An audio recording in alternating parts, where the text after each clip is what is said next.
Okay guys, so here's the thing. Today we're talking about FableHaven. I wanted to like this more than I did. I didn't dislike it. It's a very good book. It has a lot of really good ideas and really good, I don't want to say action because there's not a lot of action, but it's an interesting premise. I like the idea of the fact that you have to drink the special milk to be able to see the worlds of fairies. I like the idea that there's like wildlife preserves for these magical creatures. What I don't like mostly is Seth. He starts off as like, he's a little boy. He's a curious little boy, and that works, and it's wonderful. It just, by the time the book gets halfway through, it just really bugs me that the only way they get into any sort of trouble is because Seth makes a mistake. And I'm just saying that once he got turned into a blob whale thing, I would have imagined that he would have learned that it was okay to not actually look out the window during the night of revelry that all the fairies and stuff were doing. You know, it just didn't seem very realistic to me. Maybe that's just because I don't have kids and I've never raised a little boy, but I have some nephews who are very curious, and I feel like even with the amount of curiosity they have, they would have learned after turning into a blob whale.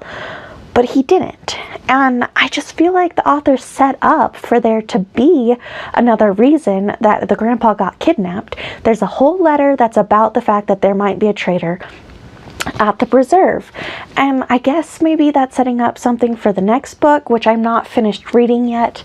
But I just think, personally, I feel like it would have worked better if instead of them, like the monsters, not the monsters, the magical creatures getting into the house because Seth opened the window, I think it would have been better if it was because the traitor opened the door and let them in, and then the kids had to spend the entire night being terrified because they could hear what's going on outside.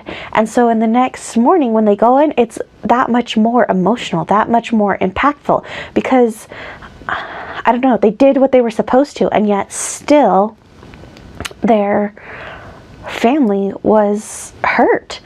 I don't know, I just feel like it was a missed opportunity. I understand why the author did it that way. I understand the fact that Seth has this natural curiosity and he just wants to know things, and I get it. Like, that's fine, I guess. It just, for me personally, it took a little bit away from the book. Although I did love the fact that the grandma ended up being their pet chicken for the summer. That was funny. And I did love the fact that, oh my gosh, why am I forgetting her name? Kendra was able to save everyone because she followed the rules. I feel like that's a really good message, is that you need to follow the rules for as long as you can, but when you absolutely have to, that's when you step over them. You don't step over them just because you're curious or just because you think that people are hiding stuff from you.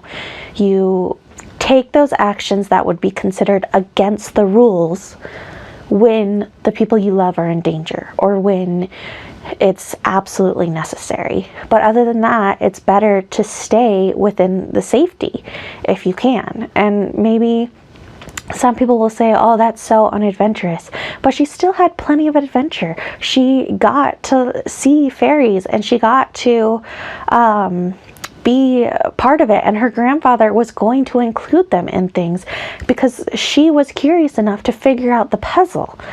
If it wasn't for her, Seth never would have been allowed to drink the milk.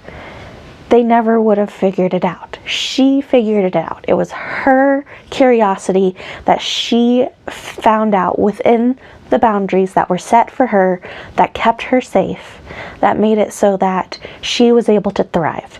And because of that, at the end of the book, she was able to save the day. She was able to make a connection with the Fairy Queen because she had honored the agreements, and she was worthy of that help. So overall, it's a good book. I enjoyed it. I definitely would have enjoyed it a lot better if I had read it when I was probably closer to 12. My niece loves these books, so does my nephew.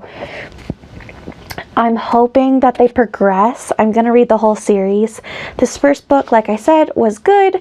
I don't recommend not reading it. I just think it's not a must read in my opinion. It's a good read. It's a nice read. It's a simple read, but it's just fine. It's good if you want that kind of extra nice, safe. There's not a whole ton of conflict that happens.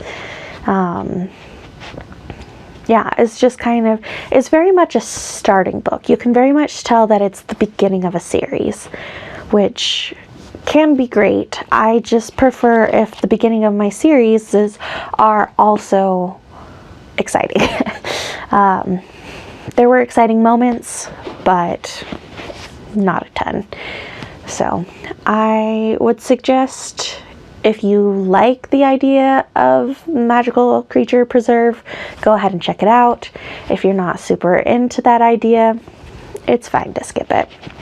But if you have nieces or nephews or kids, they would probably really love this book. So that's my rant on FableHaven.